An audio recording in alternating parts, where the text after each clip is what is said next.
to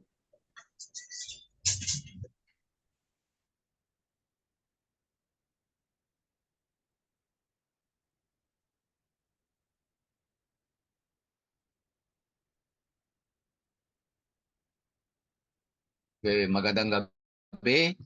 Tayo po ay magpapatuloy ng ating pag-aaral sa Bible History. Lesson 8 na po tayo. Ito na po.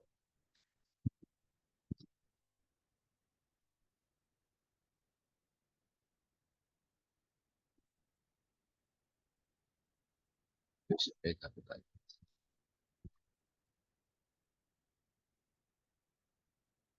Ito po yung history pa rin kay Abraham sa kanyang paglalakbay. Dahil journeys number 3 na ito. Kaya pagpatuloy po natin ang ating pag-aaral.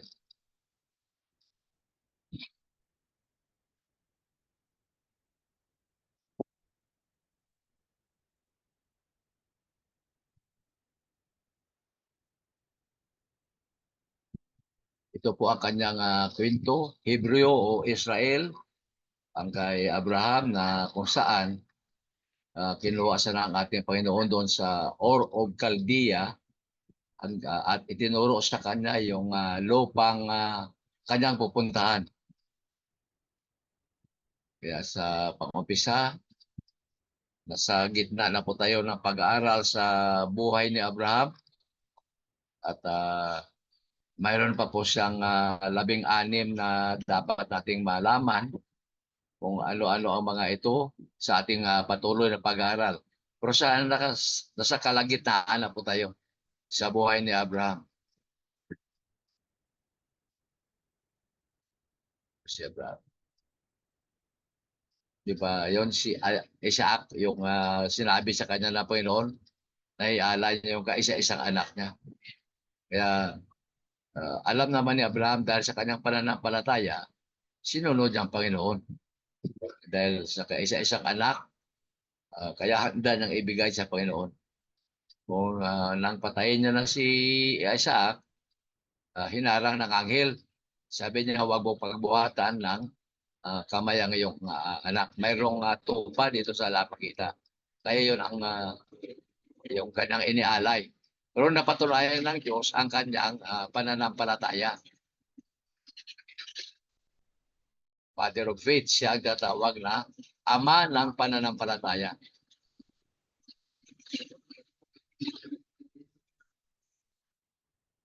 Makita natin ang unang lugar na kung saan siya galing. Ito ang Ur of the Chaldees. Sa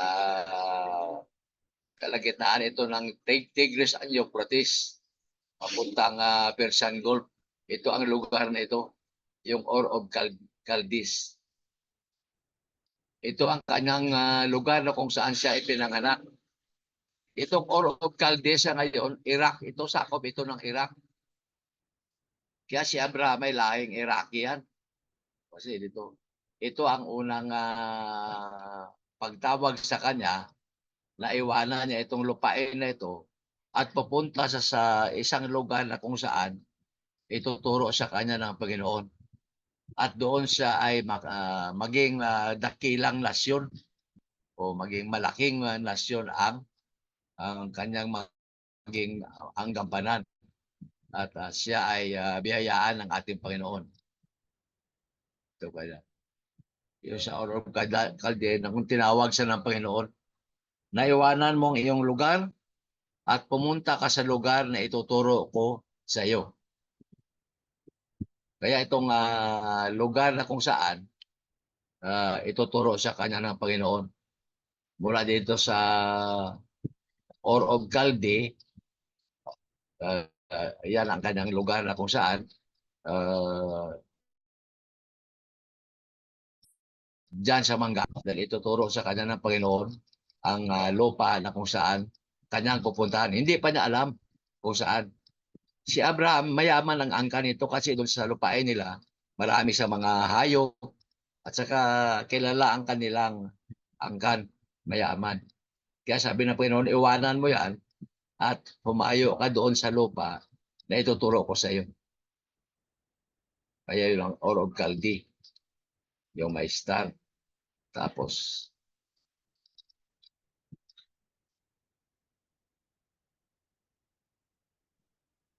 itong dalawang pangako na ibinigay sa kanya, sa kanyang pupuntahan, na ang kanyang bansa o yung kanyang binhi ay maging isang dakilang bansa. At ang bansa nito ay maging sa kanila yung lupain na ito, yung bansa na yung Israel, yung Canaan, yung tinuro sa kanya. At ito ay maging mapasa kanya kasi ito ang pangako sa kanya.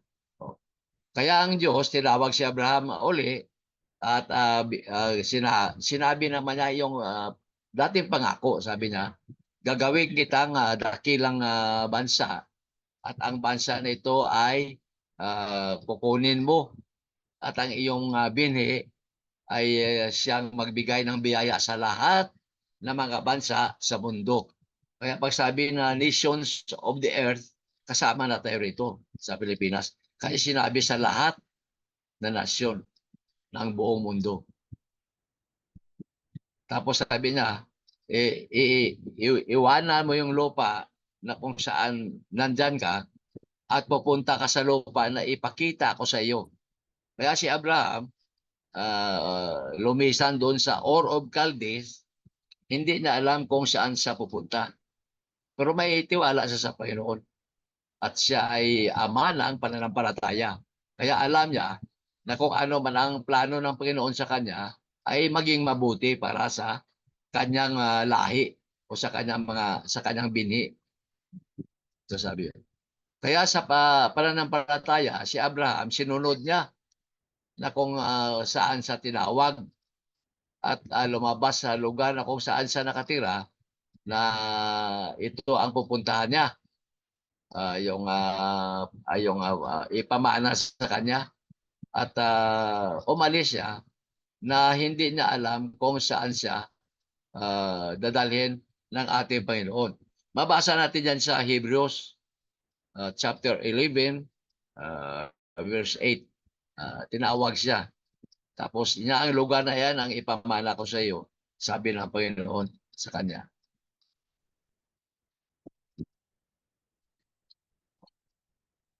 Kaya nang nakarating na siya sa lugar ng Kanaan, ang sabi ng Diyos sa kanya, ito na, sabi niya, ang lugar na kung saan itinuro sa kanya ng Diyos. Kaya pumunta sa doon sa Sikkim. Ito yung sa gitna ng Mount Ebal and Mount Gerizim. Itong pinag-aralan natin dati, yung Mount of Blessing and Mount of Cursing dito sa lugar na ito. At nagtayo siya ng kanyang tulda o yung tent at gumawa siya ng dambana at siya ay nagsamba sa Panginoon. Pero walang walang magandang mga damo kasi may mga hayop sila sa kanyang paglalakbay. May mga hayop at din binigyan pa sa doon sa Egypt yung pagdaan nila. Kaya walang magandang lupa doon para sa kanyang mga hayop. Kaya bumaba sa papuntang Bethel. At ganoon din ang nangyari. Wala rin magandang mga damuhan para sa kanyang mga tupa. Kaya ang ginawa niya, umalis siya, pumunta sa doon sa Negev. Ito ang parte south na malapit sa bago ang Egypt. Ito ang Negev. Doon nakita niya, doon sinabi sa kanya, yung nagsinungaling sa first time, yung nagsisinungaling sa kay Haring Parao, na si Sarah ay kanyang kapatid. Kaya ito ang binigay sa kanya ng Panginoon, pinahirapan sila, walang magandang damuhan para sa kanyang mga hayop. Kaya ang Panginoon ay nagbibigay din ng disiplina. Bagamat siya ay ama ng pananampalataya, dahil nagsisinungaling siya, ito ang ginawa sa kanya ng Panginoon. Nahirapan sila kung saan sila pupunta. O, kalahin mo yan, kunting bagay lang yan, ha? Pero ang Panginoon, dinidisiplina niya ang kanyang mga anak.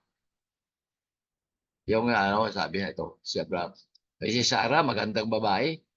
Kaya na makita ni Parao, sabi niya, kapatid ko to. Kasi pag sinabi niya na asawa niya, papatayin si Abraham. Kaya doon sa napilitan na magsisinungaling. Kaya sabi niya kapatid niya. Kaya nagustuhan ni Parao si Abraham at Sarah. O ito sa lugar ito, may mga tupa, mga damuhan makita mo para sa kanyang tupa. Sa Negev ito, nang bumaba siya. Pero dinisiplina pa rin siya ng Panginoon dahil sa kanyang pagsisinungaling.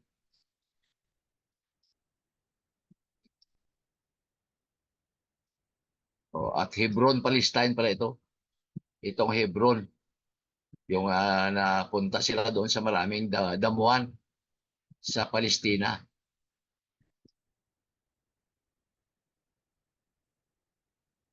I-review natin. Yung paglakbay ni Abraham, magmula doon sa Genesis 10 hanggang chapter 14 ng Genesis 16. Ito yung kanyang pinanggalingan. Or of Chaldees, tapos yung kanya doon siya na ipinanganak, ayun ang unang pagtawag sa kanya ng Diyos. At doon ang pangalawa niyang pinuntahan, yung Haran. Isang lugar din ito sa itaas ito ng Ur of Chaldees. Yung namatay yung tatay nila doon, 205 years ang edad. At saka ito ang pangalawang pagtawag sa kanya kung saan sa pupunta. Sa Sikkim, una, tapos pumasok na sila sa lupain na itinuturo sa kanya ng Panginoon. Kaya ito nga nangyari. Or of Chaldees. Mula sa rito, all of Chaldees, pumuntang Haran. Haran. Tapos bumaba sila ng Sikkim, Bethel, at saka sa Kanaan. Itong mga lugar na kung saan ito itinuro sa kanya na lupain na kung saan ibigay sa kanya ng Panginoon.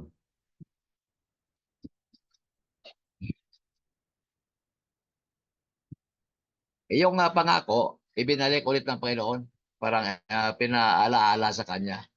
Dahil ang pangako sa kanya, gawin siyang malaking bansa at ibigay sa kanya yung lupain na itinuro ng Diyos. Kaya dito inulit ng Panginoon ang kanyang pangako sa kay Abraham.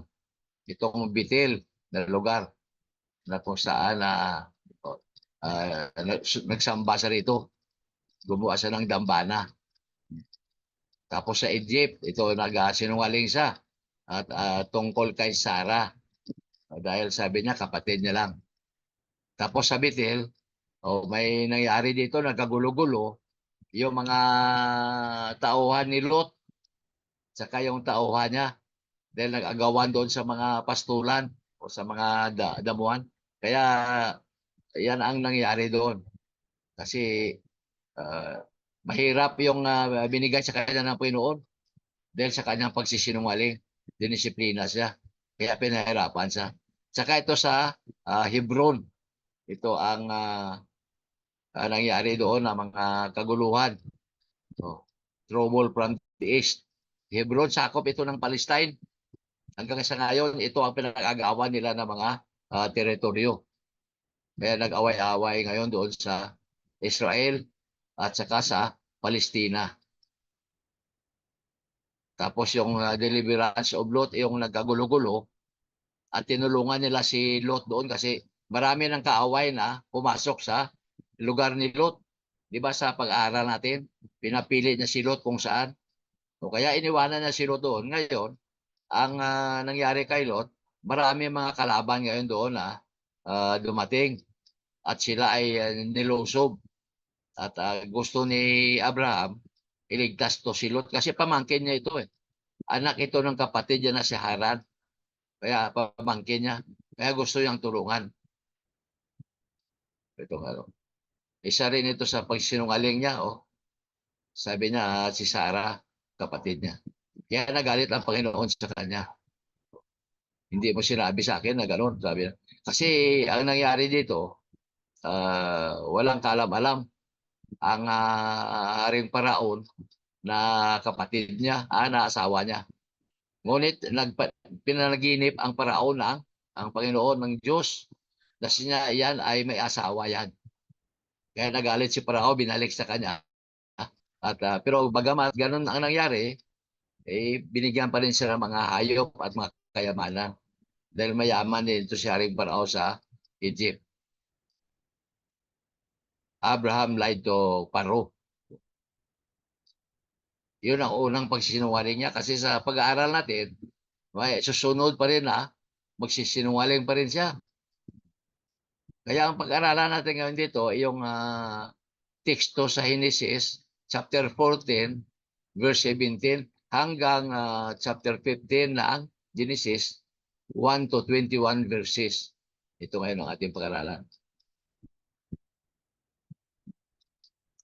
Makita natin dito si Abraham, ang kanyang ugnayan sa kay Melchizedek at ang kanyang pananampalataya na kung saan talagang hinahawakan niya ang pangako ng Diyos para sa kanya. Kaya may komparasyon sila dito ni Melchizedek. Ang ating makuha dito na leksyon ay yung pag-aralan ni Abraham, ang pag-meeting niya kasi si Melchizedek, high priest ito, God's priest, ito si Melchizedek. Kaya magkita sila ni Abraham dito. Ito ang pag-aaralan natin na makukuha natin sa Genesis 14, chapter 14 hanggang chapter 15. Kailangan alamin natin kung ano itong mga pinagkasunduan ng Diyos at saka ni Abraham. At pag-aralan din natin kung ano ang maging resulta ng kasunduan ito. Itong pag-aaral natin. Kaya ito si Melchizedek, saka si Abraham. Si Abraham, nagbibigay dito ng tithe sa kay Melchizedek. Kasi God's priest siya. Kaya ang tithe, binibigay dito sa mga pari. Ang ugali ng mga Israel nung araw ay 10% ang tithe nila sa mga hayop at ganoon din sa mga ani nila o yung mga tanim nila. Kaya 10% yan, ibigay doon sa high priest o sa kay Melchizedek. Yan ang unang bigay ni Abraham ng 10% tithe niya. Kasi yan ang batas ng mga Hudyo. Ibigay mo yung ikasampu. Sa atin, hindi na natin ginagawa ito. Dahil may free will na tayo. Sa kanila, pilitan yan. Kailangan ibigay mo talaga. Dahil may parusa na ibibigay sa kanila. Kaya si Abraham at si Melchizedek.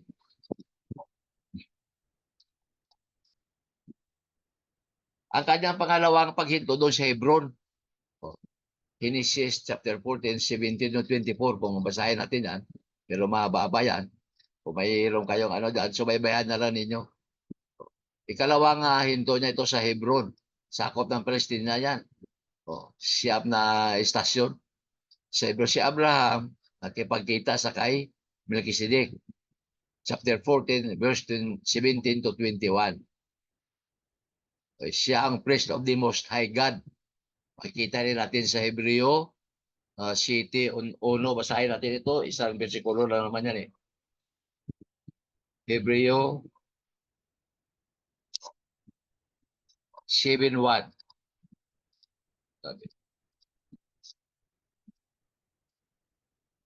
Itong sinasabi,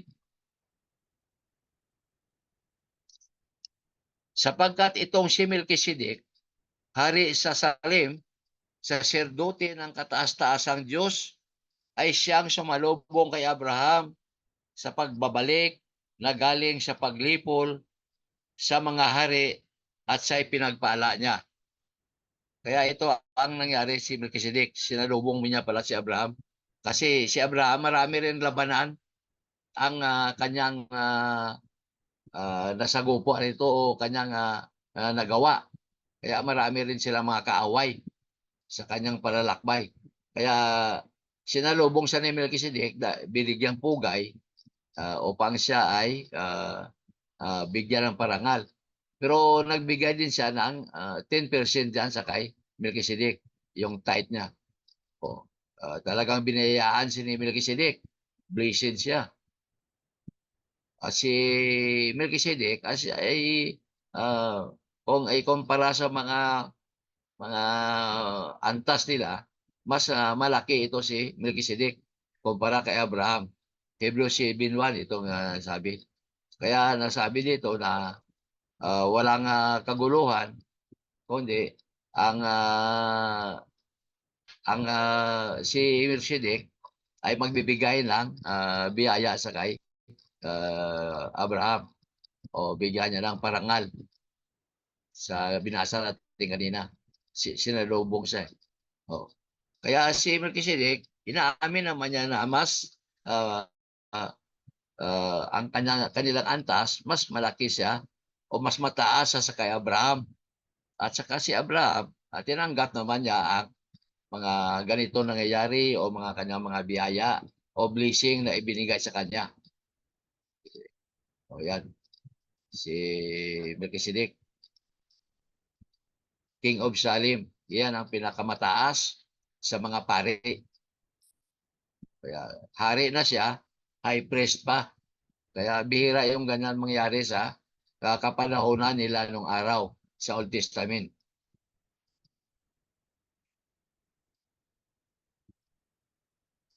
O ito ang pari na walang ama at ina.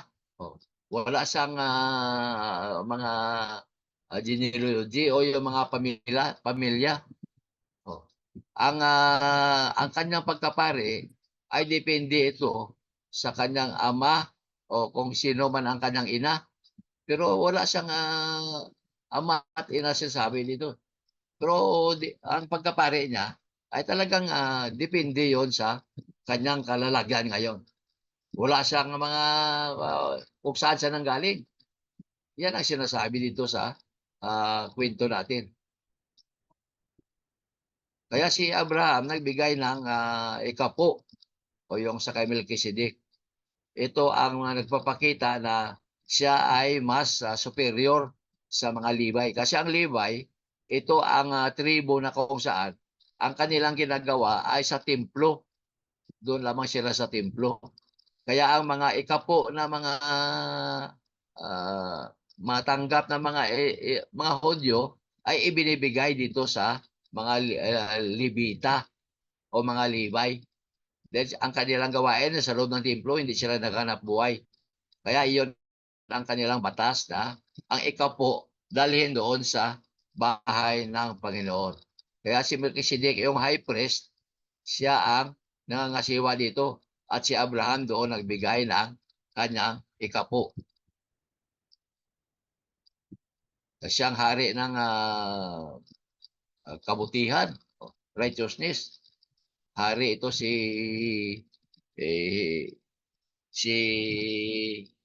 Melchizedek. Basahin natin ito.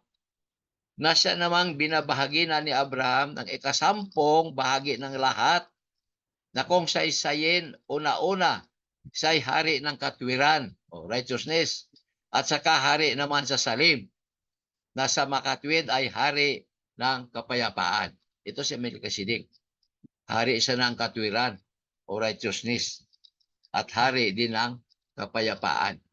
Kaya mataas siya sa lahat ng antas sa mga Levita dahil siya ang pinaka-high priest. Hari o yan. Kapayapaan. Ito si Melchizedek.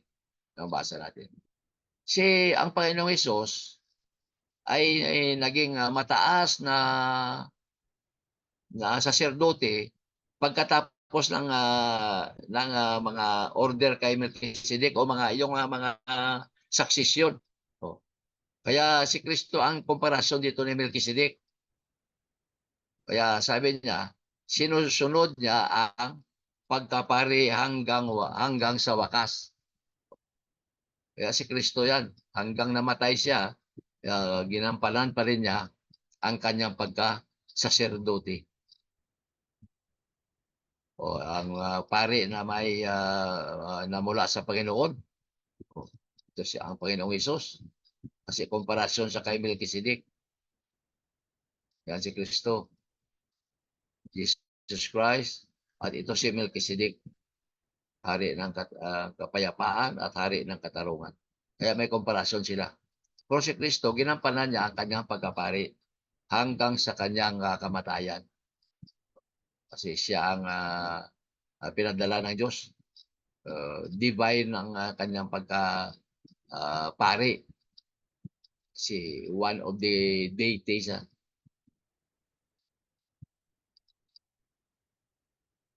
Walang sumusunod at walang papalit.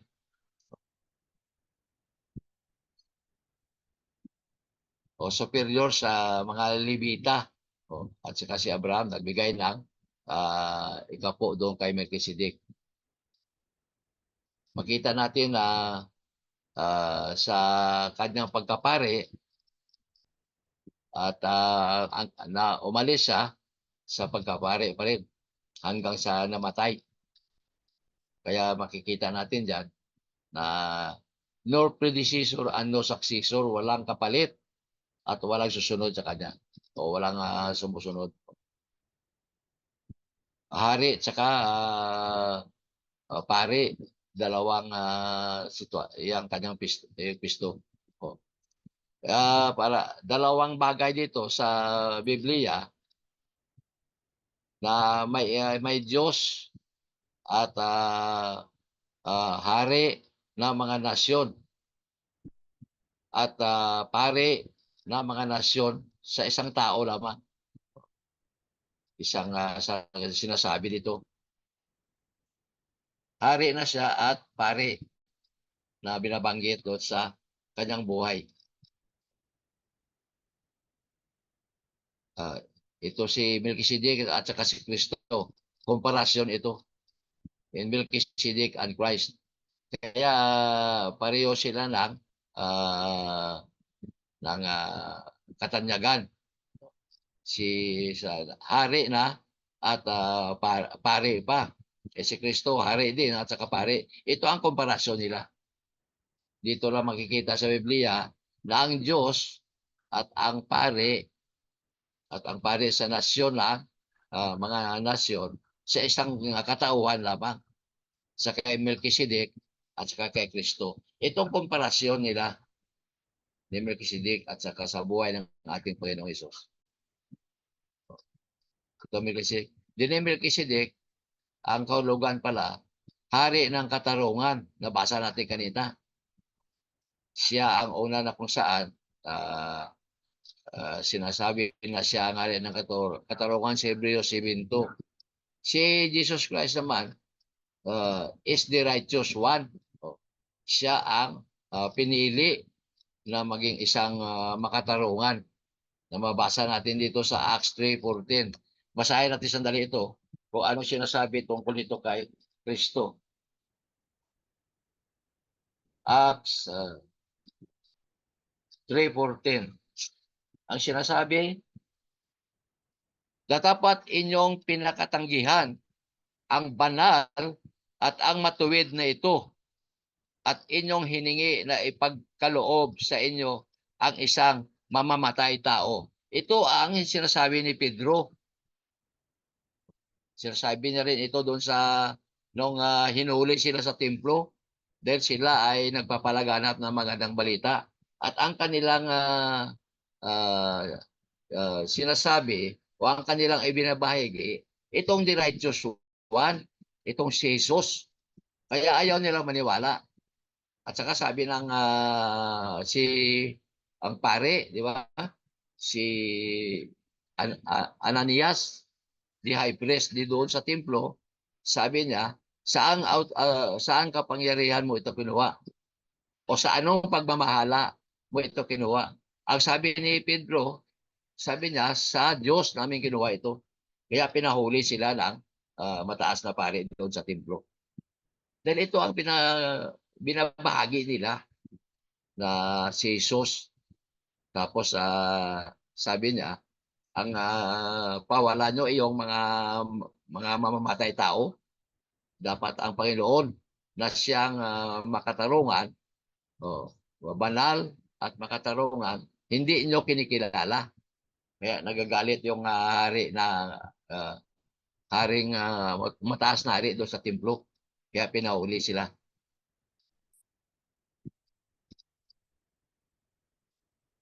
Si Abraham naman, ay tinanggihan niya ito ang iyong pagpakipag-away sa labanan. Sa Henesis, mabasa natin yan, na ito si Abraham, ayaw niya yung makipag-away sa mga iba't ibang mga kalaban. Pero ang hari ng Sodom, binigyan siya ng mga tauhan at ang mga kagamitan para sa kanyang sarili. Kaya si Abraham, sabi niya sa Panginoon, nagbigay siya ng pugay. Sabi niya, itataas kong aking kamay sa aking Panginoong Diyos ng katastasan. Ito ang sinabi ni Abraham. Kasi ayaw niya na makipaglaban sa mga kung sino. Gusto niya na maglingkod sa Panginoon. Kaya ito ang kanyang parang pangako doon sa katastasang Diyos. Tapos nagbigay siya ng bahagi kay Aner, Iskol, and Mamre. Yung mga, kasi sabi niya, ang manggagawa ay karapat-dapat kung ano man ang kanyang kaupahan o kung ano man ang kanyang kabayaran. Dahil naglilingkod tayo sa Panginoon, kaya may kabayaran din tayo na tatanggapin. Yun ang Sodom and Gomorrah. Di ba nakita natin dyan? Yung nakipag-bargain ang Diyos sa kay Abraham. O ito nangyari. Kaya sinunog yung Sodom na yan. At saka yung bahay, yung kay Lot na kasambahay, yun ang kinuha lang ni Abraham. Dahil walang tama na tao rito sa pagbargain nila o pagtawaran, walang maibigay. Dahil lahat dito sa Sodom and Gomorrah, mga makasalanan. Kaya sinunog sila ng Diyos. Kinuha lamang yung kasambahay ni Lot. At yung kanyang asawa, di ba, lumingon, naging asin. Kasi sabi, huwag kayong lumingon. Pero lumingon yung asawa niya dahil maraming ari-arian sila na natitira. Kaya sinunog ng Panginoon ang Sodom and Gomorrah. Pakita natin ang makuha natin dito na aral ay hindi tayo ang mga masamang tao pala ay hindi nagtatagumpay. Hindi tayo dapat gagaya. Hindi tayo dapat manggaya sa mga makasalanan na ito. Dahil doon sa Sodom and Gomorrah, maraming mga ginagawa. Yung meaning ng Sodom o Sodomi ay yung pakikipagtalik sa lalaki at saka pareho lalaki, yung Sodomi na tatawag. Kaya yung Sodom, yun ang ginagawa nila ng mga kasamaan, mga kalaswaan. Kaya nagagalit ang Panginoon hanggang sa dumating na nagkatawaran. Pero walang isa na naibigay doon. Kaya pinatuloy ng Panginoon na sunugin ang buong Sodom and Gomorrah, Sodomi. Hindi tayo nabubuhay sa mga bagay na kung saan ibinubuhay nila yung sa nangyari doon sa Sodom. Yun ang makuha nating leksyon dyan. Kasi ang kanilang pamumuhay ay kalaswaan at hindi katanggap-tanggap sa Panginoon. Kaya huwag tayong mamuhay na gano'n. Na ito ang lesson na makuha natin dito. Mamuhay tayo ayon sa plano ng ating Panginoon. Ito ang yung ang covenant ng Diyos at saka ni Abraham. Ito ang kanilang mga parang mayroon silang kasunduan dito sa Genesis 15, patuloy kasi itong pag-aaral natin mula chapter 14 ng Genesis hanggang chapter 15 ng Genesis. Kaya ang Panginoon ay mayroon silang kasunduan ni Abraham. Ito ang talaga parang hiningi ni Abraham. Sabi niya, ito ang pruiba ngayon na ang pangako ay matupad. May pruiba na nito na to pa rin itong pangako ng Diyos sa kay Abraham. Kasi ito, iyon ang pinag-usapan nila.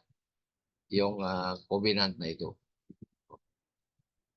Kasi sabi niya, parang nakalipas ng isang taon na kung saan ang pangako nito ay unang ibinigay.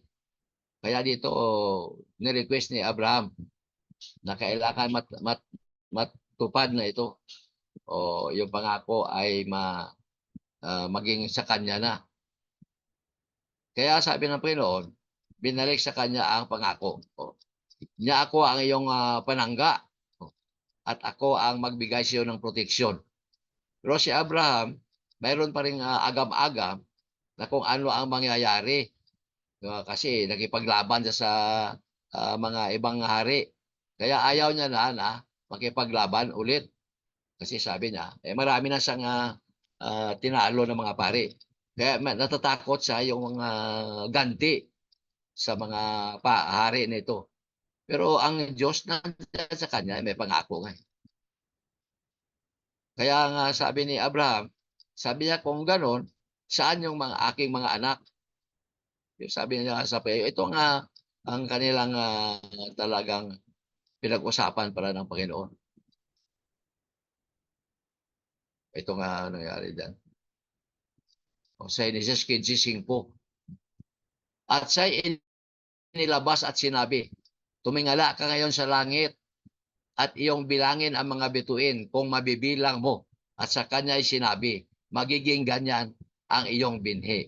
Kasi tinanong niya saan ngayon ang aking magiging anak? O kaya sabi na Panginoon, nilabas siya. Tingnan mo sa langit. Kung gaano karami ang mga bituin, ganoon din karami ang iyong maging anak. Yan ang kasunduan nila na dapat to pa rin. Kaya God's covenant to Abraham, yan ang pinagkasunduan nila. At nangyari, di ba? Natupad. Hanggang tayo nga, damay dito. Kasi sa lahat na bansa, sinabi niya. Ang sagot ng Panginoon, ang isang anak ay magmula sa iyong katawan at siya ang iyong maging tagapagmana. Yung sabi ng Diyos sa kanya. Siyang tanong siya, saan ang aking mga anak? Yung mga lahi ni Abraham ay maging katulad doon sa mga bituin sa langit. Alam mo, ilang bituin sa langit, hindi mabilang. Numeros.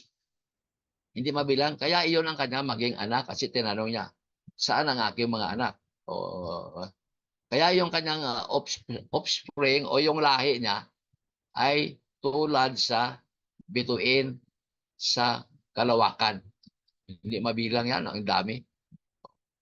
Tapos si Abraham ay naniwala sa Diyos. Kasi ito ang binigay sa kanya na parang parangal sa kanya na siya ay ang makatarungang tao. Doon sa verse 5 and 6 ng Genesis 15. Kaya ang Diyos, bibigyan niya ng tanda si Abraham kung ano ang mga palatandaan para makuha niya ang mga bagay na ito na kanilang ginawang covenant o kanilang pinag-usapan. Kaya si Abraham naman naniwala kahit nawala ng tanda na ibigay sa kanya ng Panginoon.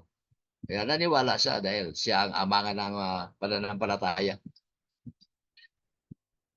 So kung basahin natin dito sa Bagong Tipan, kung anong uri ng pananampalataya dito, mababasa natin sa Romans. Basahin natin sandali. Romans chapter 4 verse 24-25.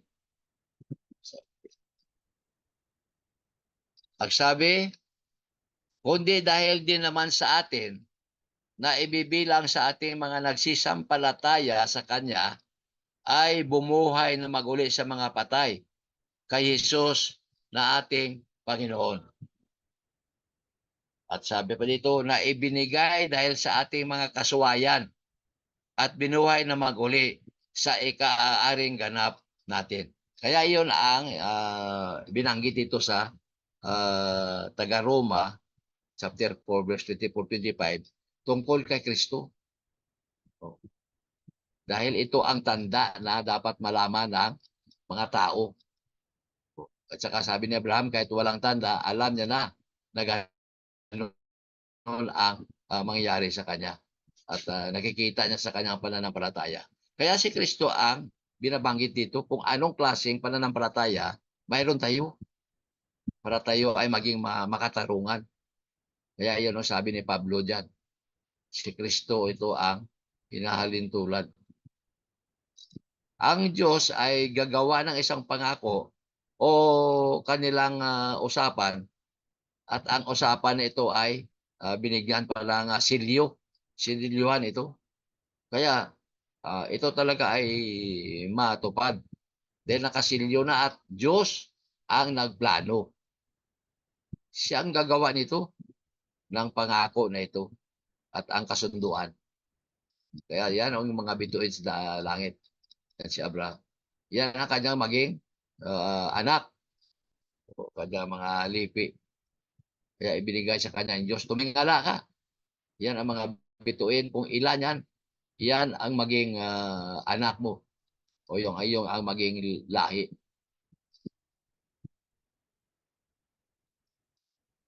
Itong blood covenant sa chapter 15 ng Genesis. Chapter 15, verse 9 to 21. Walang sinasabi dito, walang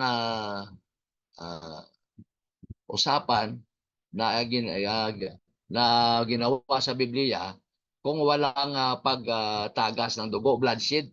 Ito kasi yung blood covenant, ano ito? Yung kamay mo, sugatan mo dito sa palad. Sugatan mo para lalabas ang dugo. Doon din sa kabila, magsugat din siya at magkamayan kayo. Ito ang blood covenant na ginagawa na mangyayari dito. Kaya may dugo na aagas. Yun ang nangyari dito sa parte ni Abraham sa kanya.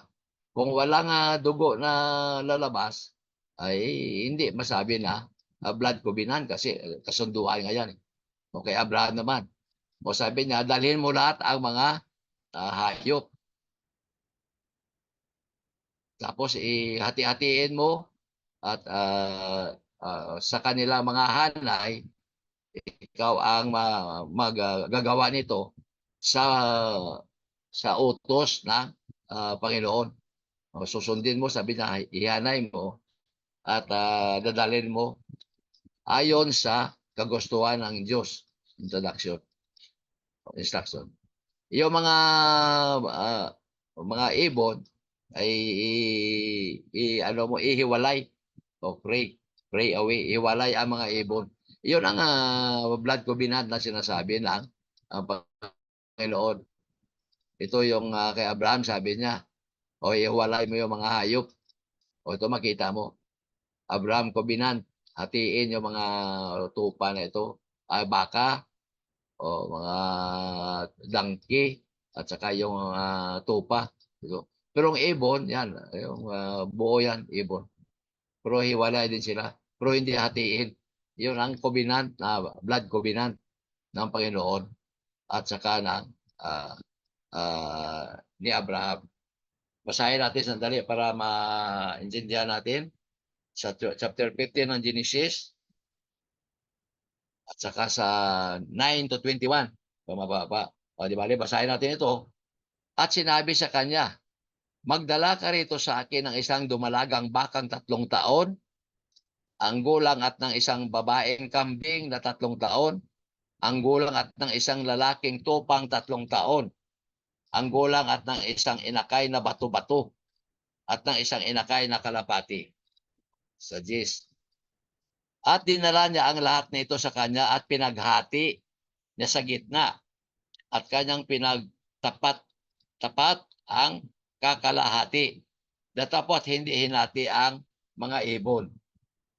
At ibinaba ng mga ibong magdadagit ang mga bangkay at binubugaw ni Abraham. At nang lulubog ng araw ay nakatulog si Abraham ng mahimbing at narito ang isang kasindak-sindak na malaking kadiliman ay sumasa kanya. 13.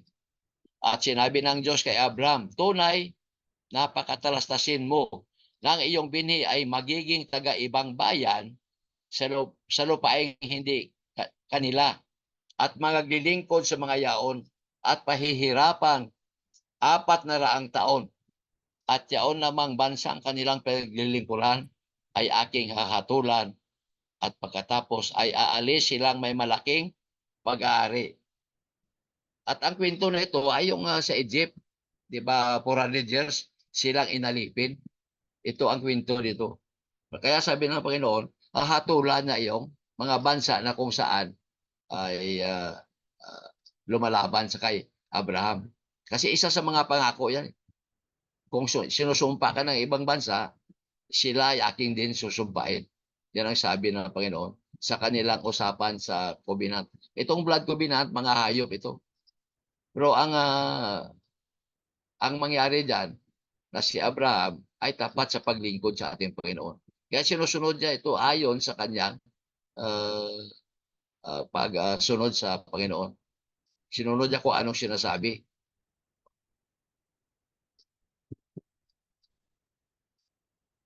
Yung mga hayop, yung nakita natin. Yung mga kambing, mga kalapati, at saka yung young pig yun, yung nakikita natin kanina. Kaya yan ang ano kay Abraham, yan ang utos sa kanya. Ang mga hayop ay hinati at nilagay sa magkabilang panig. Pero ang mga ibon ay hindi hinati. Dahil iyon ang sabi ng Panginoon sa kanya. Sinunod niya kung ano ang instruction. Kaya ang Panginoon dumaan doon sa gitna nila. Iyon ang blood covenant pala. Dahil siyempre nahati na may dugo doon. Kaya dumaan doon ang Panginoon sa paghati ng mga hayop na yon. Iyon ang blood covenant ni Abraham at saka ng Diyos. Sabi niya, para masiguro natin, itong sinasabi na certainty o alamin mo para sigurado. Kaya yung mga sumusunod kay Abraham ay doon kukunin ito ng mga kalaban, yung sa mga ibang bansa. At sila ay ginawang slave o alipin. Alam mo, 400 years. Doon sila na sa Ehipto. Doon sila parang sinakop sila at ginawa silang alipin. Yung mga lahi ni Abraham, mga Israel yun. Kaya itong descendants of Abraham. Kay Abraham, si Ismael Plad na nagmula doon. Ismael, saka si Isaac. Yun, ano ito. Si Ismael, ito ngayon yung mga Muslim. Dito galing yung mga Muslim. Si Isaac at nakaanak sa kay Jacob, saka si Esau, di ba? Ano sila? Si Jacob saka si Esau, anak ni Isaac. Si Esau, dito naman napunta sa kay Ismael. Bagamat siya ay galing kay Isaac, dito siya napunta sa ang mangyari diyan, descendants. Si Jacob naman sa Israel. At saka sa kay Jacob, nagmula ang 12 tribo. Ito, si Reuben, Simeon, si Levi, Judah, Isakar, si Bulon, Dan, Naphtali, Gad, Asher, Joseph, and Benjamin na mula sa angkan ni Abraham. Itong mula kay Isaac, sa kay Jacob, Israel. At ito ang 12 tribo na mula naman sa kay Isaac, ito si Esau na nasa kailira ni Ismael. Dito nanggaling yung mga Islam sa lahi ni Ismael.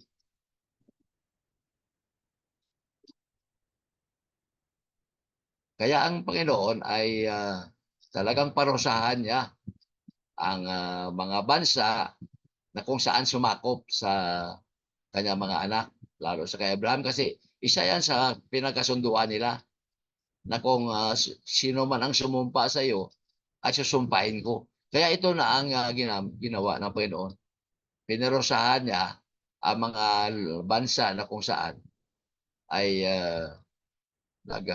sumusumpa kay Abraham. Pagkatapos ito, ang kanyang mga lahi ay pinalabas. O pinalabas niya na mayroong dakilang mga ari-arian. Ito na, yung sa Egypt, pag alis na ito, yung pinalabas na sila. Mayroong mga great positions o yung mga ari-arian nila ito. O, at ay yung ikaapat na henerasyon ay lalabas sila at ipamana sa kanila yung lupang pangako. Iyon na ngayon ang Kanaan. Diba tumawid sila sa Red Sea? Kaya doon na ibinigay sa kanila, pagtawid nila, iyong pangako na lupa, iyong Kanaan. Ang nangyari dito, bakit tumagal? Dahil yung mga Amorites, hindi sila nakarating doon sa kanilang dapat gawin.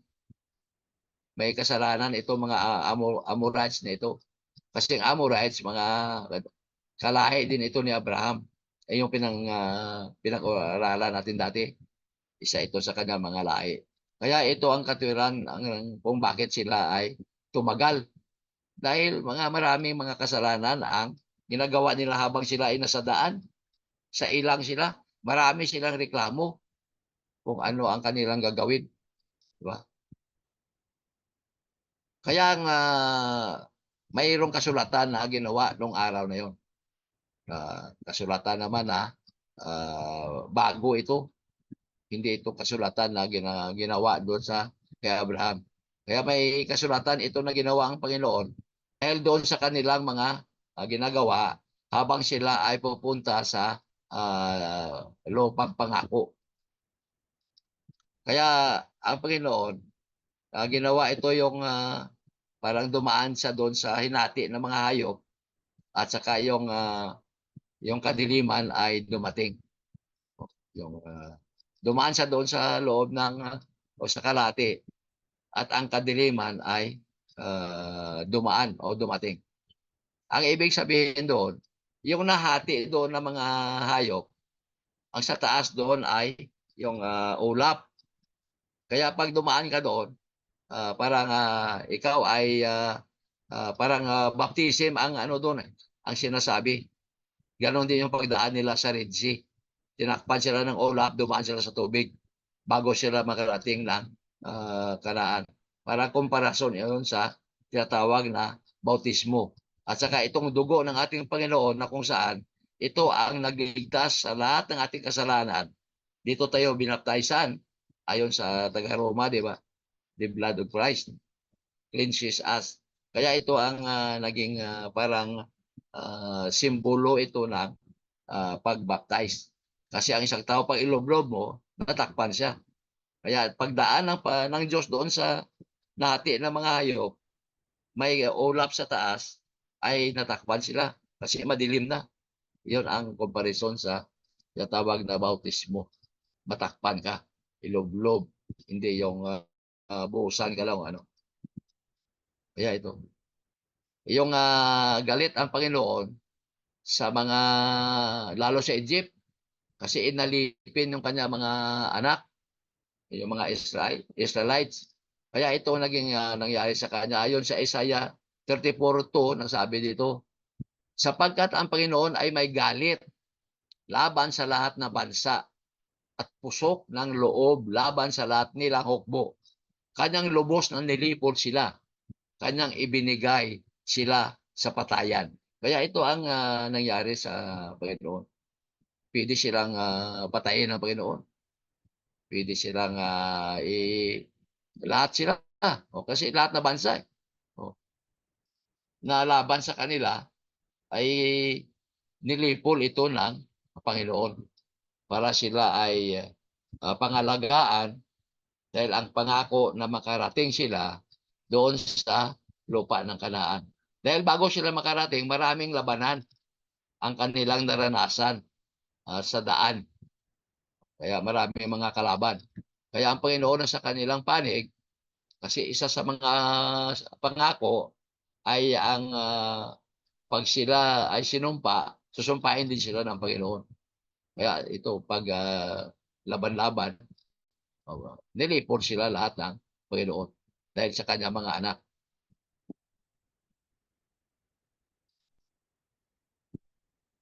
Yung mga lupa, binigay na. Kaya mula sa ilog ng Ehipto, yung Wadi El Aris, ito nakasulat. Ito ang pinakadakilang malaking ilog, yung sa Euphrates. Ito ang lupa ng mga Kinay. Ito mga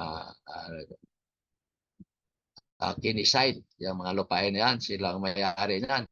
Canaanite, Hittite, yung mga Perizzite, Ripaim, Amorite, itong mga descendants ni Abraham ito. Tapos mga Canaanite, Gergasite, Jebusite. Ito ang mga lupa na kung saan ibinigay na sa kanila. Kasi yan ang pangako na makarating sila doon sa lupa na pangako. Makita natin dito. Iyon ang mga tribo na kung saan nagmamayari ng lupain na kung saan si Abraham ay siya ang pinagbigyan niya. No? Binigay kay Abraham yung mga lupain na ito.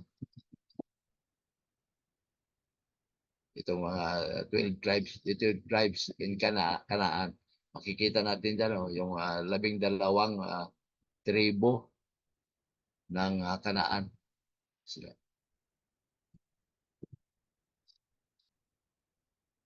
So makita natin itong pag-aralan natin. Blood covenant, no, itong blood covenant. Kung ang dalawang tao ay ay gumawa nito ng blood covenant, sabay sila, maging tanyag pa sila o maging sobra pa sila sa magkapatid. Ang tawag sa kanila, blood brothers. Ito palang blood covenant. Kaya dalawang tao ang pinag-usapan dito. Mayroong pagkaisa sila. At kung magagawin nila ito, sobra pa sila sa magkapatid. Kundi sila ay tinatawag na magkapatid sa dugo, blood brothers. Si David, ginawa nila ito ni Jonathan.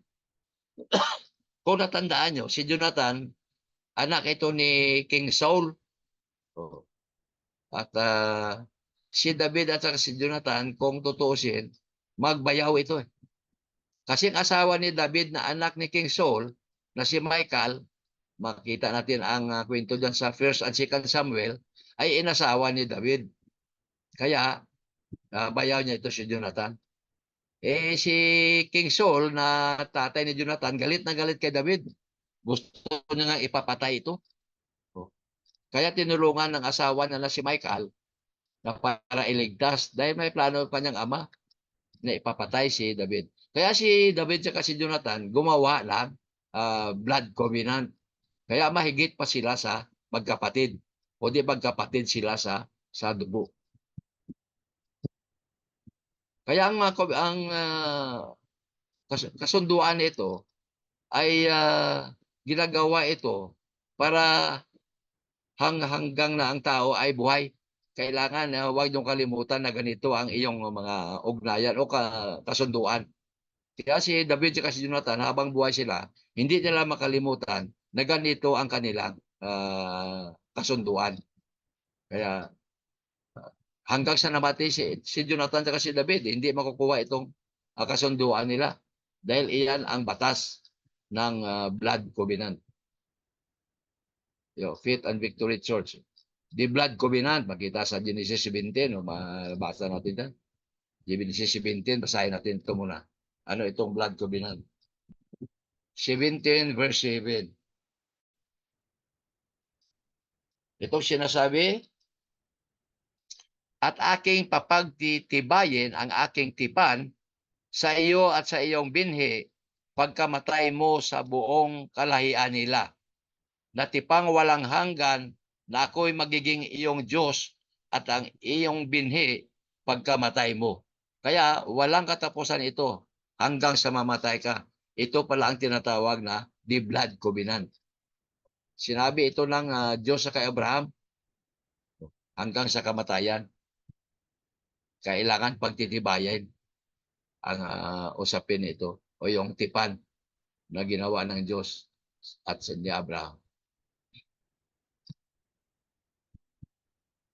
Kaya gumawa siya ng tipan. Ito yung dugo, tipanan ng dugo.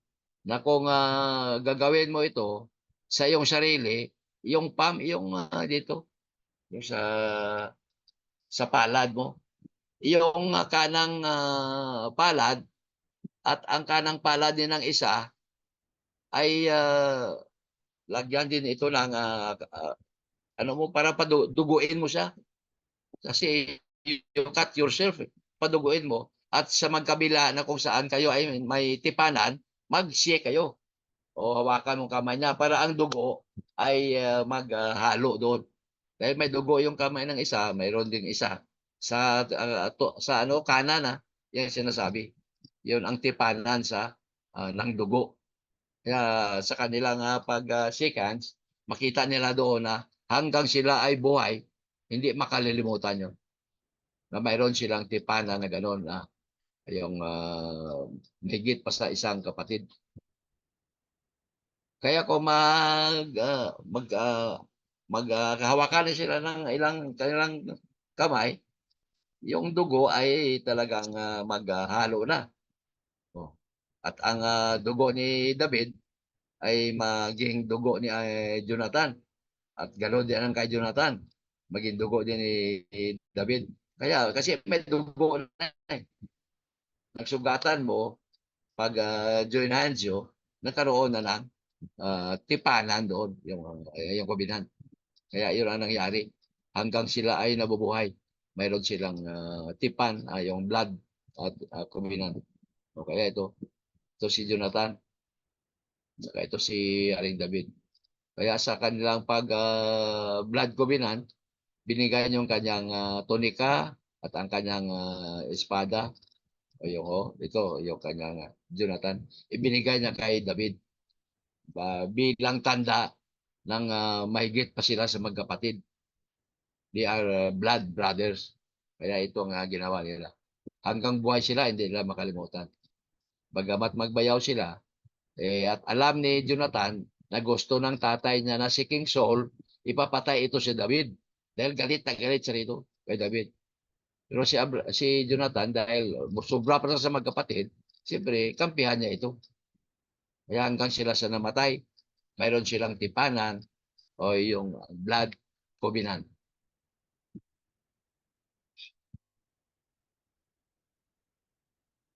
Yan ang uri ng tipanan na kung saan ang Diyos ay ginawa niya para kay Abraham. Naalagaan niya si Abraham at ang kanyang mga anak kahit sila ay hindi katanggap-tanggap na alagaan. O mga pasaway kasi sila, dami reklamo. Ano-ano ang reklamo nila sa Panginoon. Kaya na ang Panginoon nagagalit. Pinapapatay sila sa kalaban. Dahil ang ugali nila ay hindi maganda. Pero bagamat ganoon sila, inalagaan pa rin ng Diyos. Dahil iyon ang kanilang tipanan ni Abraham. Naalagaan niya ang mga lahi ni Abraham. Kahit na sila ay mga pasaway. Kaya ang Diyos, yung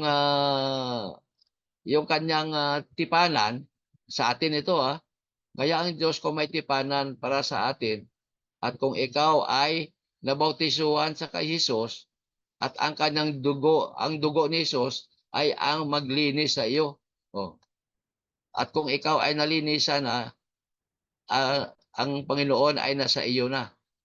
At mayroon kang tipanan sa Panginoon. Ito kasunduan nyo.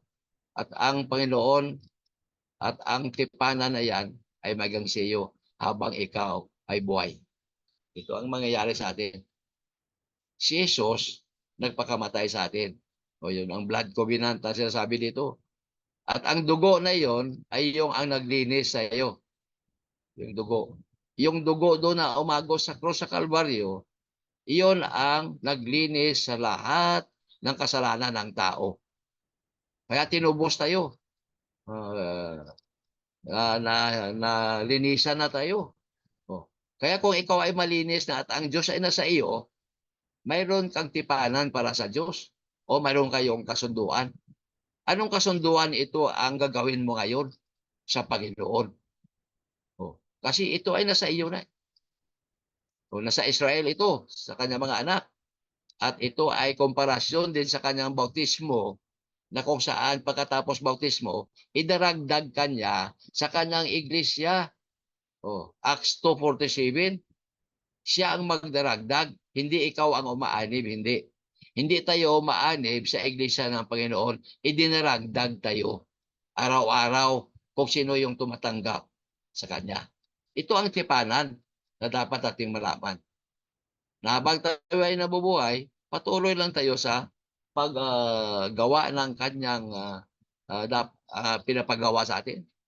O sabi niya, go. O, go ye into all the world and preach the gospel to every nation. O, go. Approachable ka. Ito ang maging isa sa leader. Approachable ka kasi lalakad ka, hanapin mo sila. O, yakapin mo yung mga tao na nawawala. Tapos sabi niya, bautisuan sila sa pangalan ng Ama, Anak, Espiritu, o may vision ka.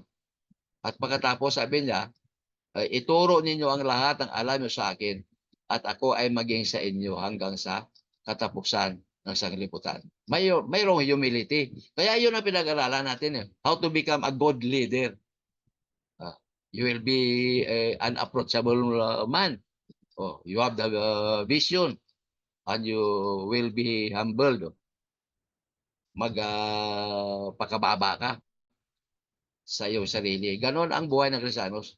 Hindi ito nagmamataas. Ganito din ang tipanan ng Diyos sa kani Abraham at sa atin din ngayon at sa kanyang iglesia. O, covenant, relationship with God. O ano ba ang ugnayan mo sa Diyos?